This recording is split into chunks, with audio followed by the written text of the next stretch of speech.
श्री स्वामी समर्थ. स्वामी महाराजांच्या कृपेने तुमच्या सर्व इच्छा मनोकामना पूर्ण हो. ऑलराऊंडर या मराठी यूट्यूब चॅनलवर तुमचं मनापासून स्वागत आहे. उद्या आहे सर्वपित्री अमावस्या आणि या अमावस्येच्या दिवशी जर आपण काही उपाय केले, काही सेवा केल्या तर त्या खूप प्रभावी ठरत असतात. सर्वपितृ अमावस्या पितृपक्षाचा अंतिम दिवस आहे, ज्याला महालय किंवा सर्व मोक्ष अमावस्या देखील म्हणतात. हा दिवस पितरांना समर्पित आहे. या दिवशी पितरांचा आशीर्वाद मिळतो. या दिवशी श्राद्ध आणि तर्पण करून आपण पितरांना आदराने निरोप दिला जातो. अशा पद्धतीने सर्व पितृ अमावस्येच्या दिवशी पितृपक्षाची समाप्ती होते. ज्या पितरांचे श्राद्ध करायचे राहून गेले असेल किंवा ज्यांच्या श्राद्धाची तिथी आठवत नसेल, अशा पितरांचे श्राद्ध या दिवशी करतात. या दिवशी सर्व पितरांची नावे घेऊन श्राद्ध करावे. हे श्राद्ध पितृदेव स्वीकारतात. त्यामुळे पितृपक्षातील शेवटच्या दिवशी राहून गेलेले किंवा ज्यांची तिथी माहीत नाही, अशा पितरांचे श्राद्ध हे केले जाते. या अमावस्या तिथीचा प्रारंभ 20 तारखेला रात्री 12:17 सुरू होईल, तर अमावस्या तिथीची समाप्ती 21 तारखेला 1:24 संपेल. उदय तिथीनुसार सर्व पितृ अमावस्या 21 तारखेलाच आपल्याला साजरी करायची आहे. यावेळेस सर्व पितृ अमावस्येला शुभ योग आणि सर्वार्थ सिद्धी योग हे दोन योग देखील जुळून आलेले आहे. त्यामुळे जर या काळामध्ये आपण काही उपाय केले, काही सेवा केल्या तर त्या खूप प्रभावी ठरत असतात. या दिवशी पवित्र नदीत अंघोळ करावी आणि पाण्यात गंगाजल टाकून स्नान करावे. हातात थोडे तांदूळ घेऊन पितरांचे स्मरण करावे आणि श्राद्धाचा संकल्प करावा. जलात अक्षता टाका आणि ते जल देवाला अर्पण करा. मग पितरांच्या नावाने तर्पण करा. पितरांना तर्पण करण्यासाठी काळे तीळ आणि पांढरी फुले हातात घेऊन पाणी टाका. तर्पण करण्यासाठी तर्जनी आणि अंगठ्याच्या मध्ये दर्भ घ्या आणि अंजली तयार करा. अंजलीत जल घेऊन ते रिकाम्या पात्रात टाका. सर्व पितरांना आठवून प्रत्येकाच्या नावाने 3 वेळा जल अर्पण करा. तर्पण करताना ओम पितृभ्य नमः या मंत्राचा जप करा. नंतर तर्पणाचे जल एखाद्या झाडाला अर्पण करा. घरी ब्राह्मणाला बोलावून भोजन द्या. आता या सर्व पितृ अमावस्येच्या दिवशी आपल्याला दही भाताचे उपाय करायचे आहे. आता भरपूर वेळा आपल्या आयुष्यामध्ये अनेक अडचणी, अडथळे, संकटे असतात आणि ते काही संपायचं नाव घेत नाही. आता प्रत्येकालाच वाटतं की आपली देखील प्रगती व्हावी, आपण देखील कष्ट करतो, मेहनत करतो, कष्टाचे फळ मिळावे, पण पाहिजे तसे होत नाही. आपण कितीही कष्ट करा, मेहनत करा, कष्टाचे फळ मिळत नाही. आणि सर्वात महत्त्वाचं म्हणजे पैसा.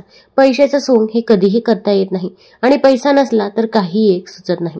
तसेच अनेक वेळा मुलांचे विवाह जुळून येत नाही, घरामध्ये नोकरी कुणाला मिळत नाही किंवा संतान प्राप्ती होत नाही. उलट आपण एखादं घर बघतो तर त्या घरामध्ये पैसा देखील असतो आणि मुलांची देखील पाहिजे तशी प्रगती होत असते. तर त्या घरामध्ये पितरांची सेवा, त्याच सोबत कुलदेवीची सेवा केली जाते. त्यामुळे त्या घरामध्ये प्रगती ही होतच जाते. या उलट आपल्या घरामध्ये आपल्याला अनेक समस्यांना तोंड हे द्यावे लागते. मग आता आपल्या घरामध्ये पितृदोष असो किंवा पितृदोष नसो, तरी पण आपण सर्व पितृ अमावस्येच्या दिवशी आपल्या पूर्वजांसाठी, आपल्या पितरांसाठी काही उपाय करायचे आहे. तर कोणते उपाय करावे, कोणत्या सेवा कराव्या हे जाणून घेण्यापूर्वी तुम्ही चॅनलवरती नवीन असाल तर चॅनल लाईक करा आणि सबस्क्राईब देखील करा. तसेच कमेंटमध्ये श्री स्वामी समर्थ किंवा ओम पितृदेवताय नमः किंवा ओम पितृभ्य नमः लिहायला विसरू नका, जेणेकरून आपल्याला आपल्या पूर्वजांचा व आपल्या पितरांचा आशीर्वाद हा नक्कीच प्राप्त होईल. आता मी तुम्हाला दही भाताचे काही उपाय सांगणार आहे. 4 उपाय सांगणार आहे. त्यापैकी जो उपाय तुम्हाला सोपा वाटत असेल तर तो उपाय तुम्ही नक्की केला तरी पण चालेल. आता सर्व पितृ अमावस्येच्या दिवशी आपण सकाळी लवकर उठायचं आहे. अगदी तुम्ही ब्रह्ममुहूर्तावरती उठलं तरी पण चालेल. अमावस्येच्या दिवशी सकाळी उठल्यानंतर जेव्हा आपण आपला मुख्य दरवाजा उघडतो तर मुख्य दरवाजाच्या दोन्ही साईडनं आपण थोडंसं पाणी शिंपडायचं आहे. आता घरामध्ये माठ भरून ठेवत असाल किंवा अगदी मातीच्या भांड्यातील पाणी असेल तर ते पाणी तिथे शिंपडावं आणि तेही पाणी नसेल तर शुद्ध जल घ्यायचं आहे. त्यामध्ये 2 थेंब गंगाजल टाकायचं आहे आणि हे पाणी आपण उंबरठ्याच्या दोन्ही साईडने शिंपडायचं आहे. कारण की अमावस्येच्या दिवशी आपले पूर्वज पृथ्वीवरती येत असतात आणि आपल्या उंबरठ्याजवळ येऊन थांबतात आणि जर आपण तिथे पाणी शिंपडलं तर त्यांचा आत्मा तृप्त होतो व ते आपल्याला शुभ आशीर्वाद देत असतात. त्यामुळे ओम पितृदेवताय नमः या मंत्राचा जप करत आपण उंबरठ्याच्या दोन्ही साईडनं पाणी या दिवशी आवर्जून शिंपडायचंच आहे. तसेच हा पितृपक्षाचा शेवटचा दिवस आहे, त्यामुळे आपण सेवा करायला चुकायचं नाही. आपल्याला जेवढी सेवा करता येईल तेवढी सेवा आपण या सर्व पितृ अमावस्येच्या दिवशी आवर्जून करायचीच आहे.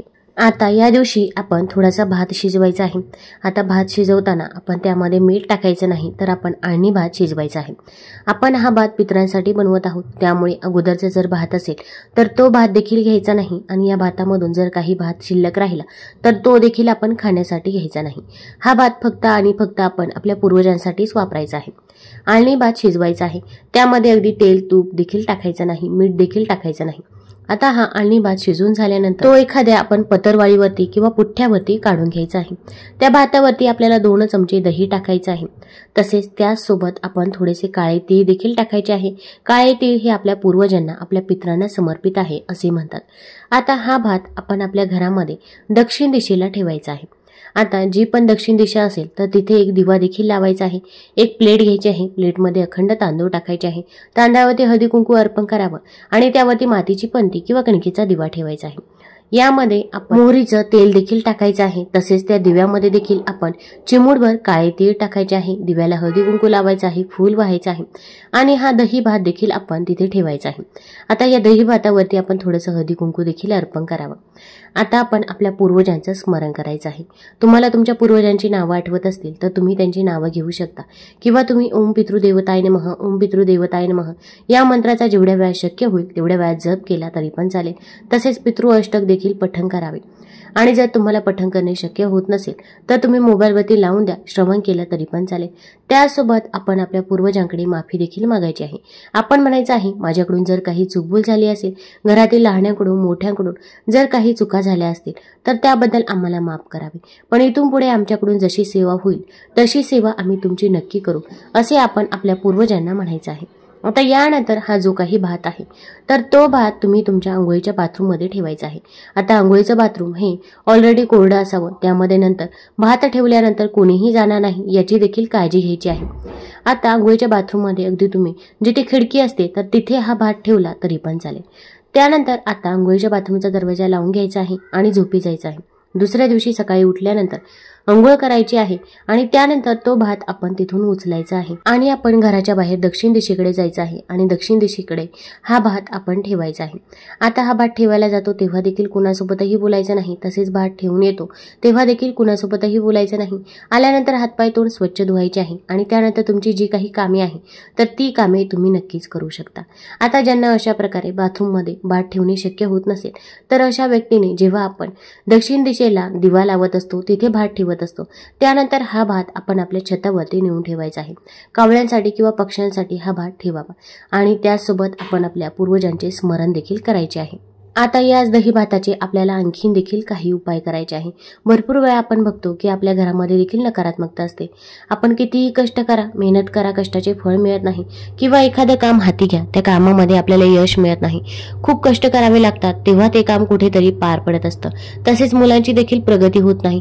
प्रत्येक आईवडिलांची इच्छा असते की आपल्या मुलांची प्रगती व्हावी, अभ्यासात असेल किंवा नोकरीत असेल, कोणत्याही क्षेत्रामध्ये त्याने मागे राहू नये, पण पाहिजे तसं होत नाही। मुलं अभ्यास तर करतात पण त्यांना पाहिजे तसे मार्क्स मिळत नाही किंवा त्यांच्या अभ्यासामध्ये लक्ष लागत नाही किंवा मुलांना वाईट संगत देखील लागलेली असते। तर यासाठी तुम्हाला काय करायचं आहे, थोडासा आळणी भात घ्यायचा आहे आणि यावरती थोडंसं दही टाकायचं आहे आणि हा आळणी भात आपण आपल्या मुलांवरून 7 वेळा उतरवायचा आहे।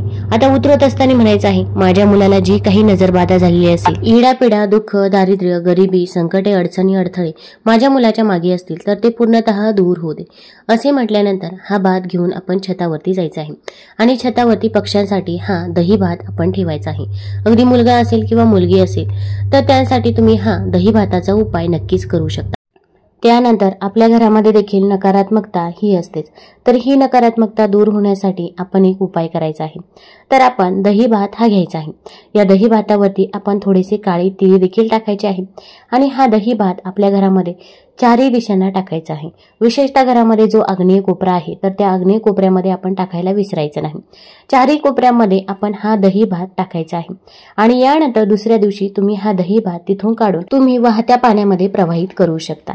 त्यानंतर आपण थोडासा दही भात हातामध्ये घ्यायचा आहे, एका वाटीमध्ये प्लेटमध्ये घ्या, त्यावरती थोडेसे काळे तीळ टाका आणि हा दही भात आपण घरामधील 4ही भिंतींना स्पर्श करायचा आहे।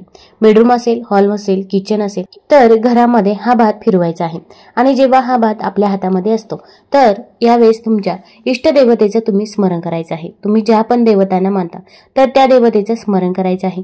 श्री स्वामी समर्थ, श्री स्वामी समर्थ या मंत्राचा जप करत राहायचा आहे। आता यानंतर हा भात घेऊन आपण घराच्या बाहेर जायचं आहे।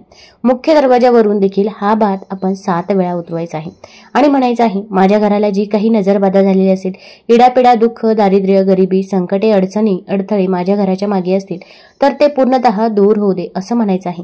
त्यानंतर हा भात घेऊन घराच्या बाहेर जायचा आहे आणि हा भात तुम्ही पक्ष्यांसाठी ठेवायचा आहे। आता जर पक्ष्यांनी जर हा भात खाल्ला तर आपल्या घरामध्ये जी काही नजरबाधा झालेली असते, इडापिडा, दुःख, दारिद्र्य, गरिबी असते तर ती दूर होण्यास मदत होत असते असे म्हणतात। आणि पक्ष्यांनी जर खाल्लाच नाही तर अशा वेळेस वाहत्या पाण्यामध्ये प्रवाहित केला तरी पण चालेल। आल्यानंतर हातपाय स्वच्छ धुवायचे आहे आणि त्यानंतर तुमची जी काही कामे आहेत तर ती कामे तुम्ही करू शकता। सर्वात महत्त्वाचं म्हणजे आपण जो काही उपाय करत आहोत तर त्या उपायाबद्दल कुणालाही सांगायचं नाही। शेजारची व्यक्ती असेल किंवा नातेवाईक असेल, भरपूर वेळा आपण कुणाला तरी सांगतो, मग आपण जो काही उपाय केला तर तो उपाय सफल ठरत नाही, कारण की प्रत्येक व्यक्तीला आपल्याबद्दल, आपल्या मुलांबद्दल चांगलेच वाटते असे नाही। त्यासोबत सुतक असेल किंवा मासिक धर्म असेल तर या काळामध्ये आपल्याला हा उपाय करता येणार नाही। तुम्हाला जर हा व्हिडिओ आवडला असेल तर आपल्या ऑलराऊंडर या चॅनलला लाईक करा, सबस्क्राईब करा। धन्यवाद।